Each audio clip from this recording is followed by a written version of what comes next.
Yo, what's up guys? Chase the Barrow here, and welcome back to another Elden Ring update video. Today we're going to be taking a look at patch 1.07, which has brought many changes to the balancing of the game, especially on the PvP side of things, because they actually adjusted the PvP balancing exclusively. So there's things that are going to affect only PvP and not PvE.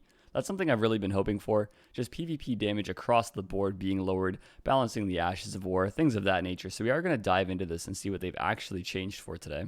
Right away, they added separate damage scaling for PvP. This feature allows separate damage scaling for weapons, skills, spells, and incantations when playing against other players. Beautiful, honestly something I've always wanted for this game. Balance adjustments made with this feature will not impact single player and cooperative play, so it really is just for the PvP. Moving on to the PvP exclusive balance adjustments, they increased stamina attack power in PvP for all attacks against guarded foes, except for long-range weapons. This is very welcome. We definitely need to be doing more stamina damage against shields. They've been pretty dominant for a while. They improved poise damage in PvP for every weapon's normal attack, except for skills and long-range weapons. Another great change, it was pretty easy to stack poise to tank the light attack of most of the weapons in the game. So this could be a very welcome change as long as they made the poise damage increase enough on every weapon. With a few exceptions, the power of the Ashes of War in PvP have been lowered across the board. That's great. Honestly, there was no reason to be using normal attacks when your Ash of War did half the health of your opponent. It's why you've seen so much Ash of War use. So hopefully this will encourage a lot more regular attacks as well. The power of the following incantations in PvP have been decreased. Dragonfire, Aguil's Flame, Glintstone Breath, basically all the breaths and Unendurable Frenzy. Amazing change. If you were fighting a team and there was one of them just using Dragonfire or Rotten Breath or anything in the vicinity, it has such a wide AoE and did so much damage, it was hard to deal with. So the damage decrease is definitely welcome. Now taking a look at the changes that affect both the PvE and the PvP, they've increased poise damage when using two-handed normal attacks.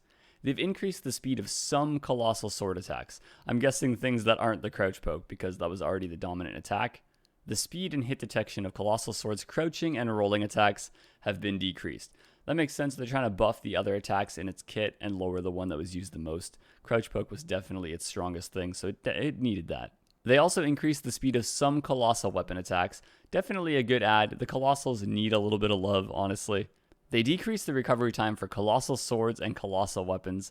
Definitely a nice add. They were already slow as it was and very easy to punish the recovery, except for the jump attacks, dual attacks, and attacks while riding. Okay. Increased poise damage of hammers, great hammers, and some colossal weapons. Very good change because honestly the base hammers need some love. They are not in a good place right now. Increased guard penetration for the following weapons: Celebrant Sickle, Nox Flowing Sword, Shotel, Eclipse Shotel, Vulgar Militia Shotel, Scythe, Grave Scythe, Halo Scythe, and Wing Scythe. Very good change. Having chip damage through shields is important, and adding more to that, I'm very happy about. I always keep a Vulgar Militia Shotel on me for that reason.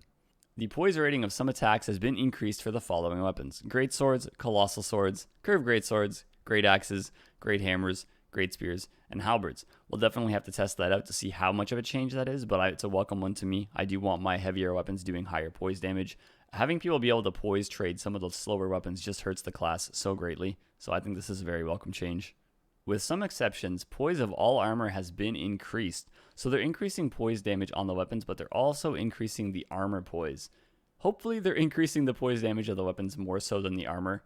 That way we won't have as many people just be able to full poise trade a lot of the weapon classes. The effect of the Great Shield Talisman and Hammer Talisman have been increased. Alright, so they want to give shield users something to boost their defense, but then we have the Hammer Talisman to kind of counteract that as well. So I think that's a good change. Some effects of the Spell Scholar Shield, the Barricade Shield skill, and the Shield Grease item have been adjusted as follows. The effects on shield with low guard boost have been adjusted upward. Okay, so it's going to be more effective on the low guard boost shields, but then it's going to be less effective on the high guard boost shields. That's a good change. The guard strength of the Fingerprint Stone Shield has been decreased. Thank you. We appreciate you. Decrease the status buildup done by dual-wielded weapons. That's a huge change. I mean, status effects have also kind of dominated, especially if you are dual-wielding, since you are getting double the buildup, right? So this is definitely a welcome change. Moving on to the balance adjustments for the magic and incantations, Glintstone Pebble and Shard Spiral increased attack power. Okay, interesting. Lightning Spear and Flame Sling increased attack power when charged. Okay. Rejection, Wrath of Gold, and Black Flame increased stamina attack power against guarded enemies, giving us even more stamina chip damage options. I like that. Crystal Burst and Triple Rings of Light have increased casting speed. That's interesting. Triple Rings of Light I tend to get hit by all the time. I just dodge towards it or into it. I need to work on that. Assassin's Approach and Law of Causality extended effect time.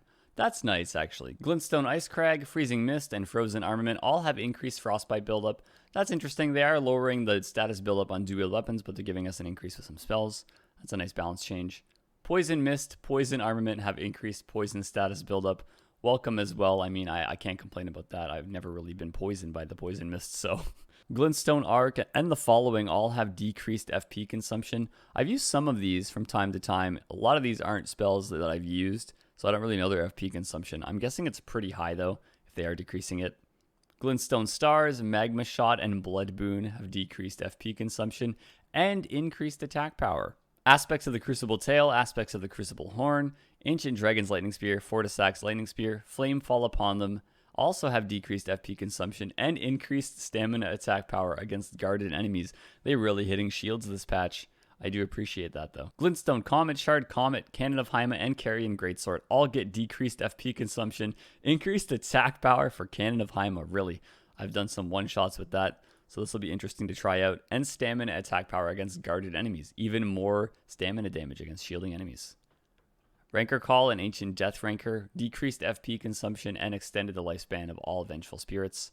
Briars of Sin, Briars of Punishment, I've never really used these, but they've decreased the FP consumption, increased the blood loss status buildup on enemies, and increased casting speed.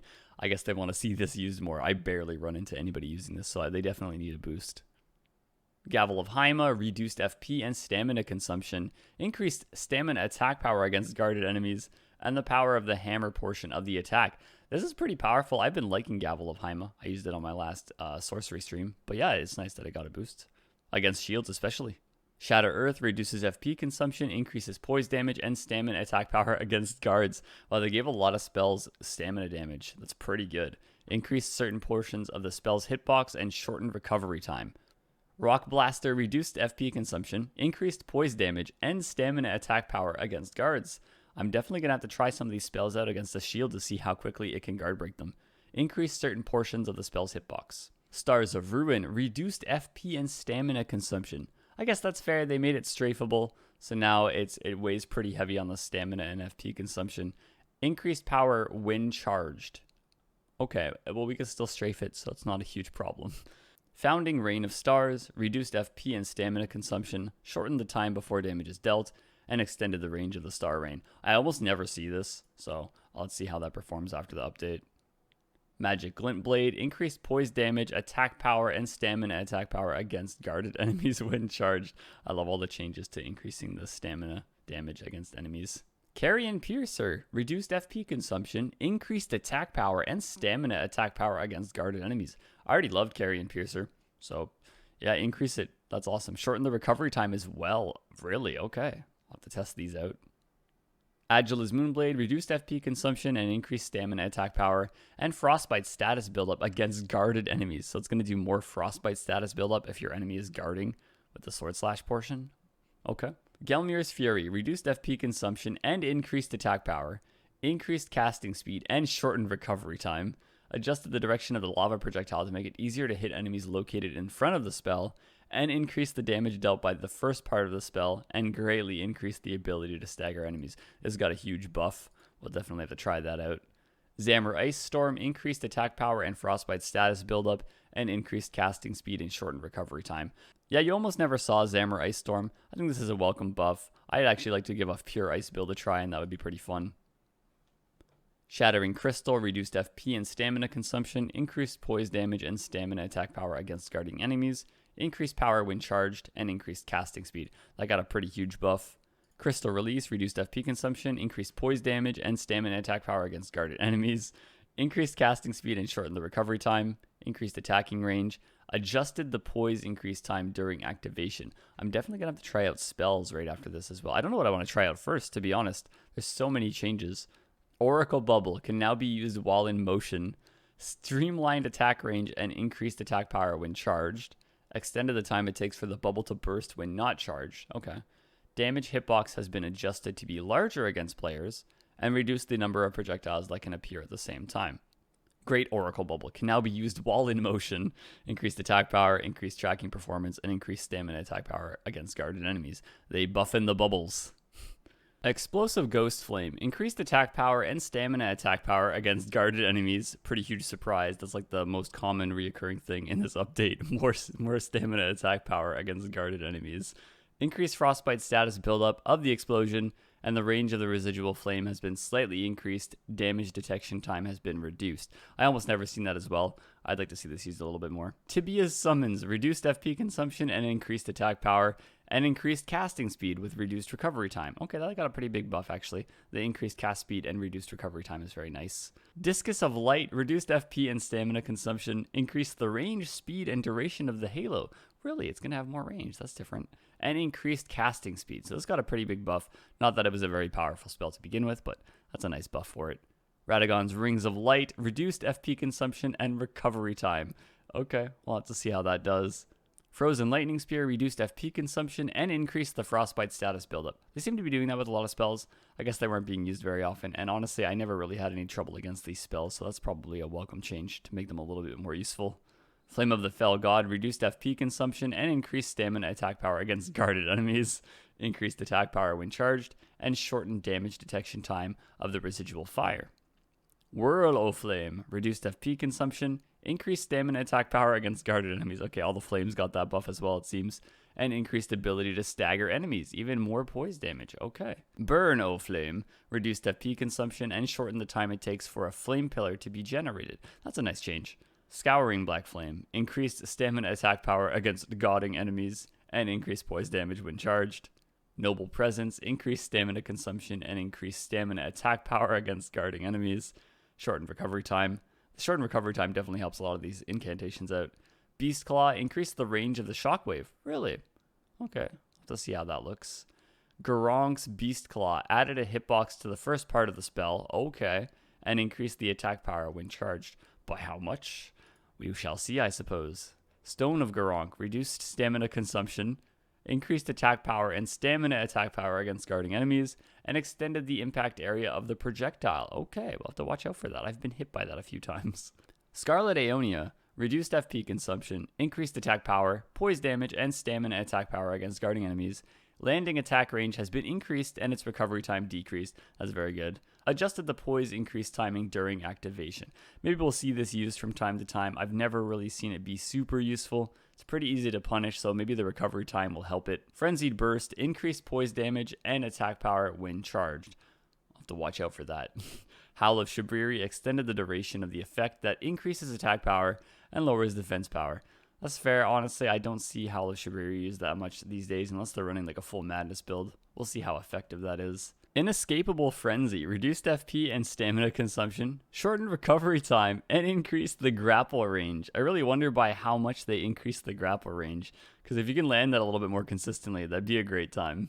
Dragon Claw. Reduced FP consumption, increased stamina attack power against guarding enemies, and improved directional control. That's nice. Honestly, Dragon Claw and Dragon Maw deserve a boost, very much so. The Dragon Breasts have been dominant for so long compared to these two. But the Dragon Maw got reduced FP consumption, increased stamina attack power against guarding enemies, and the hitbox around the dragon's neck area has been enlarged to make it easier to hit enemies at close range. Yeah, I once dodged like right by it and I didn't get hit, so I think its hitbox wasn't the best prior. Now we have upward and downward adjustments. So first we have Black Blade, which has reduced stamina consumption, improved turning performance, and shortened recovery time. The sword and the wave attack have been changed so that they hit at the same time now. Attack power, stamina attack power, and poise damage of each part have been decreased, so it's going to hit a little bit less. And then we have decreased the number of times the wave part hits large enemies. Alright, that's interesting. I haven't really used the Black Blade incantation, but it's been used against me, so we shall see how that changes. Beastial Sling. Reduced the stone fragment scatter randomness. Okay. Increased stamina attack power against guarding enemies, so it's going to do better stamina damage against shields. Reduced between 2 hits and adjusted the detection so that the 2 hits are always made at close range. Okay, so a little bit better performance at close range. And decreased poise damage. That is nice. Getting stunned by that when it's so quick was definitely hard to punish it. This was definitely a welcome change. And then we have the downward adjustments, which just is a nerf to the Scarlet Rot status effect buildup of the breaths. That's very nice. Now moving on to the balance adjustments of the skills. I was looking forward to this to see how they change some of the Ashes of War. So we have increased attack power for Glintstone Pebble, Surge of Faith, Goldbreaker, Regal Beastclaw, Nebula, and Sacred Phalanx. Very welcome. For Sword Dance, Vow of the Indomitable, and Dancing Blade, we have reduced the delay between the end of various actions, such as using an item or attack animations, and being able to perform the skill. Okay, so we might be able to use the Ash of War faster from certain animations. That'll be interesting. Sacred Order, Shared Order, Soul Stifler, Knowledge Above All, and Barricade Shield have extended effect times. Okay, that's fair. Taker's Flames and Miquella's Ring of Light have added damage detection to the weapon part. I've actually experienced that where you use the Ash of War, Miquella's Ring of Light, and you swing the scythe in front of you before unleashing the projectile. The scythe didn't really have a hitbox, so now you can actually get a hitbox from close range. That's very good. Prayerful Strike and Great Serpent Hunt have increased power and poise damage. Okay, that's interesting. More power for Great Serpent Hunt. Wild Strikes and Spinning Strikes shorten the time between various actions and the activation of the skill, and slightly increase the attack power. That's fair. You know, you don't see Spinning Strikes too often. I do use Wild Strikes for the hyper armor, but Spinning Strikes I think could have used the buff, so that's nice. Ground Slam, Golden Slam, and Erdtree Slam all reduce the time between using the skill and being able to roll. Okay, that helps it, and increase the attack power. Nice. Stomp, Upward Cut, and Stomp Sweep reduce the delay between the end of various actions, such as using items or attack animations and being able to perform the skill, increase the attack power, reduce the timing between the end of the skill and performing actions other than the strong attack. Oh, okay. Impaling Thrust, increased motion speed and attack power of Impaling Thrust. Okay, reduce the delay between the end of various actions. That seems to be a common thing. So we're going to be able to use the Ash of War from certain actions faster, I'm assuming. Reduce the timing between the end of the skill and being able to attack and to roll. Oh, okay, that's a nice change. Piercing Fang, increased motion speed and attack power and poise damage. Reduce the delay between the end of various actions and being able to perform the skill. Reduce the timing between the end of the skill and being able to attack and roll. Wow, Piercing Fang and Impaling Thrust got a nice buff. Spinning Slash, increased poise damage against enemies when used with the following weapons: Greatsword, Curved Greatsword, Twin Blade, Great Axe, Spear, Great Spear, Halberd, and Reaper. Okay, so Spinning Slash on bigger weapons has actually got a buff. I will have to try that out because I do love that Ash of War. Charge Forth, increased directional control and motion speed. That's lovely. Reduce the delay between the end of various actions and being able to perform the skill. Nice buff for Charge Forth. Blood Tax, increased motion speed and attack power, increased HP deprivation effect, and reduced the delay between the end of various actions and being able to perform the skill. Nice, maybe that could be useful from time to time now. I'll have to give that a try as well. Repeating Thrust, increased motion speed and reduced the delay between the end of various actions and being able to perform the skill. Giant Hunt, increased poise damage, alright, and reduced the delay between the end of various actions and being able to perform the skill. I really wonder how big that delay was that they fixed. Giant Hunt, increased poise damage, and again reduced the delay between the end of various actions and being able to perform the skill. It'll be interesting to see the delay change from the end of various actions to see how easy we can roll catch with this from certain animations, I suppose. We'll have to see. Loretta's Slash, increased the poise damage from the first attack, and then of course reduced the delay between the actions. Okay. Poison Moth Flight, increased poison status buildup and its power against poisoned enemies. That's different. Okay. Increase the duration and damage of the poise, stronger, and reduce the delay between the end of actions and being able to perform the skill. Okay. I'll have to try Poison Moth Flight. We're going to try all these out as well, of course, but some that I just didn't use from time to time because they weren't that good. Maybe now they'll actually be a little better. Stormcaller, increased motion speed, attack power, and poise damage, and increased skill size and poise damage. Okay. Sacred Blade, increased motion speed and range of the blade. That's nice. Added damage detection for the weapon part. Important. Increased effect duration and attack power that gives the weapon holy power. That is actually really nice. Bloody Slash, increased the status buildup and attack power. Fair, they kind of did lower status buildup with the dual wield this patch, so I could see that. And reduced the delay between the end of various actions and being able to perform the skill. Lifesteal Fist, increased motion speed and attack power. Kind of needed. Who even uses Lifesteal Fist? Increased attack range against other players, also needed, and reduced the delay between the end of various actions and being able to perform the skill. Eruption, increased the range and duration of the lava. That's nice. I actually like Eruption. It's not the best, but it did perform sometimes for me. Added a hitbox to the part of the attack where the weapon is slammed. That's very nice. And fixed the timing of the poise increase during activation. All nice changes. Gravitas, increased poise during casting. That's actually interesting and might open up some combos because now you can poise trade, depending on how much poise they give it, of course, but that'll be fun to try. Stormblade, increased motion speed and range of the blade. Added damage detection to the weapon part. Reduced the delay between the end of various actions and being able to perform the skill. That's nice. I didn't use Stormblade that often, so I'll have to try that out as well. Flaming Strike, increased attack power. Interesting. Increased duration and attack power that grants the weapon a fire attribute so the buff's stronger and longer. And reduce the delay between the end of various actions and being able to perform the skill. I'm intrigued to see how that works because I use Flaming Strike a lot. I'll notice the changes pretty quick. Lightning Slash, increase the duration and attack power that grants the weapon a lightning attribute. Reduce the delay between the end of the actions. Reduce the delay between using the skill and being able to attack. That's interesting. Vacuum Slice, increased motion speed and range of the blade. That was pretty needed. Reduced FP consumption, fair, and added damage detection to the weapon part. They did that for a lot of Ashes of War. I don't know how they left that out originally, to be honest. Sacred Ring of Light, increased range and speed of the projectile halo have been increased. Okay. Added damage detection to the weapon part, yes. Bloodblade, increased power, added damage detection to the weapon part, reduced the delay between the end of various actions being able to perform the skill. Phantom Slash, improved directional control, that's nice, and reduced the delay between, yes. Spectral Lance, increased attack power, reduced long-range damage fall off, nice. You don't see that too often either. Chilling Mist, increased motion speed and increased the duration of the weapon's frostbite effect. I like that.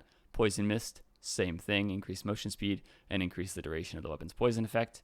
Shield Bash, increased stamina attack power against guarded enemies, nice. Enchanted Shot, increased arrow speed. Kick, increased poise damage and stamina attack power against guarding enemies. I hope it did increase the poise damage by quite a lot. Cragblade, extended effect duration, okay, and increased attack power, poise damage, and stamina attack power against guarding enemies. Seems to be the theme here. Warcry, extended effect duration, welcome. Reduce the delay between the end of various actions and being able to perform skills, yes. And the power of strong attacks during the duration of the effect has been increased when using the following weapons. Straight swords, curved swords, katanas, axe, hammer, flail, spear, great spear, halberd, reaper, fist, claw. Troll's Roar, increased attack power and fixed the timing of the poise increase during activation. That could be nice. Braggart's Roar, extended the duration of the effect and increased attack power, defense, and stamina recovery speed. That's nice, actually. Endure, extended effect duration, added an effect that prevents staggers caused by blood loss and frostbite status effects. That's nice, so you can endure through that. And extended effect duration. Yes, we saw that. Reduce the time between skill activation and being able to perform actions other than attacking. Okay, that could be nice. I may use Endure more from time to time. Holy Ground, increased HP recovery amount. Raptor of the Mist, reduced FP consumption. Flame Spit, improved projectile range. Tongues of Fire, reduced stamina consumption. Great Oracle Bubble, extended the amount of time that the large bubble stays in place. And tracking performance and range of the large bubble have been improved. That's nice. Viper Bite, increased attack power and poison status buildup. Extend poison effect duration and increase damage caused by poison. Okay, you don't see that too much, but the shield would be nice. Moonlight Greatsword, reduced stamina consumption for strong and charged attacks, and added damage detection to the weapon part. Okay. Siluria's Woe, increased motion speed and attack power and poise during activation. That's pretty interesting. Added damage detection to the weapon part, and the projectile now penetrates enemies and some objects when charged. I'll have to try that one out for sure. Reduvia Bloodblade, increased attack power, added damage detection to the weapon part. Glintstone Dart, increased range, speed, and attack power of magic attacks. Magic attacks now penetrate enemies when not charged. Night in Flame Stance, increased attack power. The attack direction may now be adjusted up and down when using a normal attack. Okay. And added damage detection to the weapon part. Yeah, you didn't really see the Sword of Night and Flame much. This might be an interesting change. Ruinous Ghost Flame, increased the duration, attack power, and poise damage of the effect that gives the weapon a magic attribute. Okay. Shortened the time between various actions and the activation of the skill. That's nice. And reduced time between the skill activation and being able to perform actions. All really good changes. Spear Call Ritual, increased attack power and reduced damage detection time. That's pretty nice. Wolf's Assault, increased poise during casting. Oh, really? That'll be fun to try out. Thundercloud Form, increased directional control. That's pretty nice. I did go off the cliff recently with this. Let's not talk about that. Regal Roar, extended effect duration. Reduce the time between strong attacks while under the effect. And reduce the time between skill activation and being able to perform actions. All very good changes for that. Blade of Death, increased effect duration that reduces maximum HP. Ooh, really? This is already pretty good. That's an extra buff for that. Destined Death, increased motion speed, extended the duration of the effect that reduces maximum HP. All right, they just buffing this. Alabaster Lord's Pull, increased attack power and increased poise during casting. This needed that. It was slower. It definitely needed a buff. Onyx Lord's Repulsion, increased repelling effect power. I really want to see how far that pushes you away now. And increased poise during casting. This is what I said it needed to be effective, so I really hope they give it decent poise. Oath of Vengeance, extended effect, added an effect that prevents staggers caused by blood loss, and frostbite status effect. That's nice. Ice Lightning Sword, increased weapon attack power. Okay. And increased the duration and attack power of the effect that grants weapon a lightning attribute. So it's going to last longer. And reduce the time between the skill activation and being able to perform actions. Nice. Claw Flick, increased attack power and increased poise damage of the finger expansion. Golden Tampering, added a timing for interrupting the attack during a series of strong attacks while under the effect. Increased strong attack motion speed, poise damage, and stamina attack power against guarding enemies during the effect. Increase the duration and attack power of the effect that grants the weapon a holy attribute, and reduce the timing between the skill activation and being able to perform actions. All very good changes. Last Rites, increased effect duration. Yeah, that was kind of needed. Increased attack power and effect against those who live in death has been revised upwards. All right. Unblockable Blade, reduced FP consumption and increased motion speed. Nice. Loretta's Slash, increased attack power, increased damage of the first attack, and increased poise damage. It really needed that. That wasn't the best Ash of War. Corpse Wax Cutter, reduced FP consumption, increased motion speed, range, and speed of the blade. That was pretty needed. And added damage detection to the weapon part. Xamar Ice Storm, increased attack power and increased attack power to the weapon part. I like that. I do like the Ash of War. Dynasty's Finesse, the directional control of the follow-up strong attack has been improved. Okay. I'd like to see by how much, because I really do like that Ash of War. Death Flare, increased the duration and attack power of the effect that grants weapon a holy attribute. That's very nice. Magma Guillotine, increased poise damage and stamina attack power against guarding enemies. Okay, that's fair. Corpse Piler, slightly increased the attack power. Yeah, they kind of did nerf it a little too much. I agree with that. Bloodblade Dance, added damage detection immediately after activating the skill. That's pretty nice. Devourer of Worlds, increased poise damage. They've done that to quite a lot of the Ashes of War, actually. It's kind of nice. Familial Rancor, increased the range of the vengeful spirits that chase down foes. That's interesting. Rosu's Summons, increased motion speed. That'll be interesting. I haven't really played around with the Rosu's Axe that much, but that'll be a nice one to see. Thunderstorm, increased motion speed. Okay. Increased the duration and attack power of the effect that grants the weapon a lightning attribute. Okay. More buff damage. Unblockable Blade, increased attack power and reduced time between the skill activation and being able to perform actions. That's straightforward. Ordovis's Vortex, increased attack power, motion speed, and poise damage. Really? Yeah, you didn't really see Ordovis's Greatsword much. Increased poise during casting. That's pretty nice. And reduced the delay between the end of various actions and being able to perform the skill. All very good changes to the Ashes of War. I'm excited to test them all out, honestly. And then we have the downward adjustments. Shield Crash, reduce the amount of status buildup when used with weapons that have status effects, like the fingerprint shield. Seppuku, increased damage taken upon activation and reduced the bleed status buildup effect granted to weapons. That's very nice. Blood Boon Ritual, reduce the range of the damage animation trigger on other players, and damage is unchanged. Okay, so the range of the Blood Boon Ritual, that's nice. It had a very wide AoE. It needed that. And then we have all the bug fixes. Added a process to remove the Ash of War from weapons that cannot normally be combined with a certain Ash of War. That is good.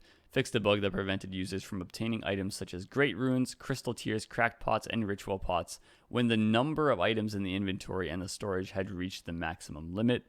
Fixed a bug that prevented users from obtaining Crystal Tear.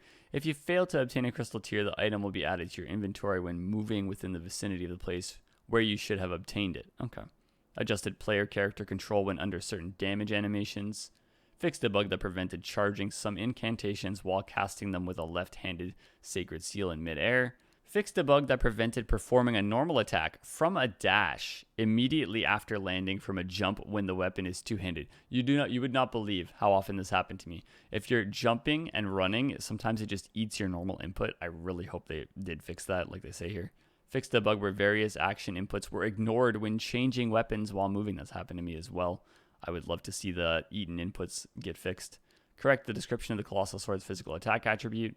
Fixed a bug where the timing to change the attack direction was narrower than expected for some attacks with great axes. Fixed a bug where the attack direction could not be changed when performing a charged attack with the Ruined Greatsword's weapon. Okay. Fixed a bug where the Highland Axe effect was not applied to the skill Shriek of Milos. Fixed a bug where the effects of the Warrior Jar Shard and the Shard of Alexander were not applied to the skill sorcery of the Crozier. Okay. Fixed a bug where the effect of Roar Medallion was not applied to the Regal Roar Ash of War. Didn't know that one. Fixed a bug where the skill Viper Bite could inflict poison instead of deadly poison. Okay. Fixed a bug where the range of one of the 3 rocks was longer than expected when casting the spell Rock Sling with the left-hand staff.